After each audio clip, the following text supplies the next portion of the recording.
I know that I would be the ideal candidate for the position of cruise and travel director because looking at the job description, it encompasses everything that I've done in my life up to this point. I've been a musician, I've been a guest lecturer, I've been a port lecturer, I've been a guest entertainer, and yes, I've been a cruise director. All the skills that I've acquired in these jobs will come into one in this new and exciting position. I know what it's like to be in front of an audience and to convey my excitement for a destination or experience and to pass it on to them. So if you allow me in this wonderful position, I know that I can take all of the travel and all of the experience that you're going to bring to the guests and share it with them so they're as excited about it as I am.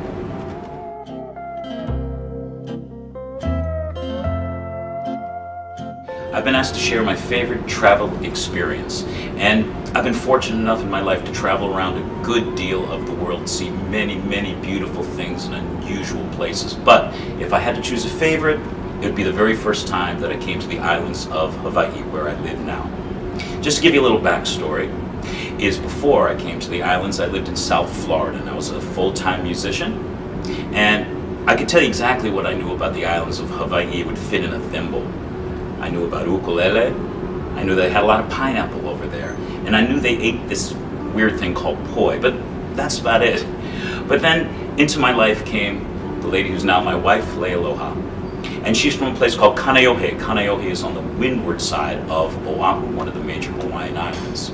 And I really wanted to learn more about her culture and see exactly how she grew up. So we decided that about a year after she moved to Florida, we'd go back and I would meet my in-laws for the very first time, and I would experience Hawaii. So I don't know if you're familiar, but Hawaii's a long way. It's a long way from Florida. So we got in the airplane. About 12 hours later, we landed, and I was in a place that I had dreamed about, I had read about, I'd seen in movies, and I was ready to experience. So what did I do?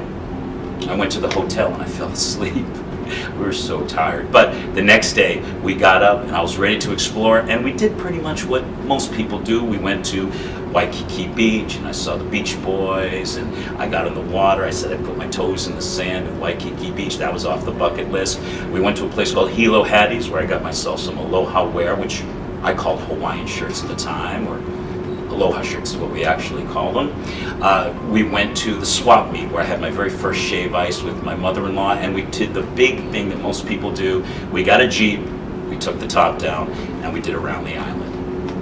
But then we started doing a couple of different things because I didn't really think that I had a lot of insight into my wife's culture. So we went to a place called the Bishop Museum, and I saw all the history of the navigators of the island, how they came from the Marquesa Islands up to Hawaii with nothing more than the stars to guide them and the waves, and they would even taste the water. They knew where the land was. They would look at the seabirds. It was phenomenal to see even the technology they had for that. I saw the big feather capes that the elite of the royalty would wear, and they had the red and the yellow and the huge cloaks. And I saw the culture with the dance and the hula. And I started to understand a little bit more about where my wife was coming from and what her experiences were.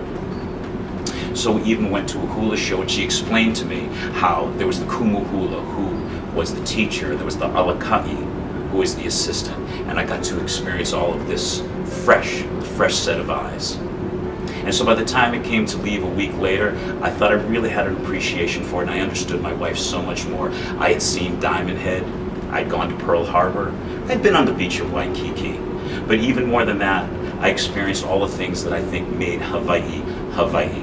And I even went back and I tried some of that poi that I didn't try the first time. The first time they put it in front of me, I said, I'm not touching that. That looks like paste.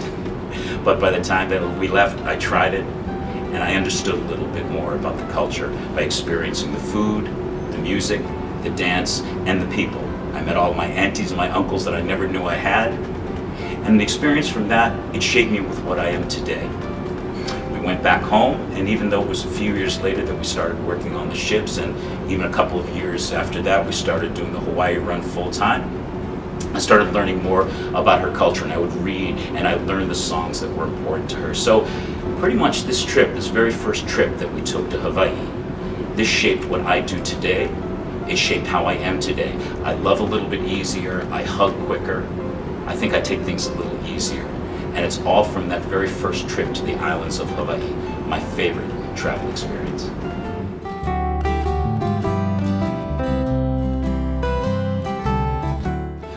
thank you for your time and for your consideration as I apply for this new and exciting job of Cruise and Travel Director. If I had to sum it up, I would say that I get to share in my job, and I wish to share in this new job, my passion for traveling, because I find that when I share my experiences and my passion, it creates a deeper bond between myself and my audience. And I hope that you will allow me to share that with your guests.